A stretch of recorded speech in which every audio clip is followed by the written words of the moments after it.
ফুটোটাও বাড়িতে নেই, নাহলে ও ঠিক কিছু একটা করতো। ফুটোর কপাল চুদি বাড়া। ওরে বাবা, এদিকে আমি মরছি আমার নিজের জ্বালায়। ওরে কাকু এখন কেমন আছেন? বালের মতো। ও বাবা, ওরে বাবা, গুলু বাড়ি দেখতে পাচ্ছিস না বাড়া কেমন আছি? ও বাবা, উড়ি উড়ি। এইসব কি করে হলো কাকু? আর বলিস না বাড়া, হাঁকতে গেছিলাম বাড়া জঙ্গলে। উড়ি ওরে, হঠাৎ পেছন থেকে আমার কি যেন বাড়া পুঙা মেরে দিল। উড়ি বাবা, বাড়া পুঙা মারার লোক পেলো না। এই তো ফুটো চলে এসছে। কি হয়েছে বাড়া? কি হয়েছে ওইদিকে তাকিয়ে দেখ। কি বাড়া, বাবার পুঙা কে মারলো?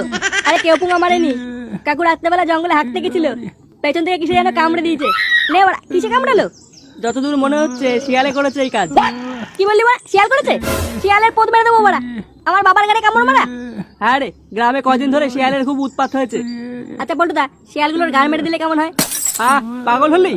ওটা শিয়াল, কুত্তা না। সেটা পেঁচিয়ে কামড় মেরে দেবে না। কে মারবে ওদেরকে? দাঁত বার করে যখন তাড়া করবে তখন বুঝবি। আমি আমি মারবো এই খানকি ছেলেগুলোকে।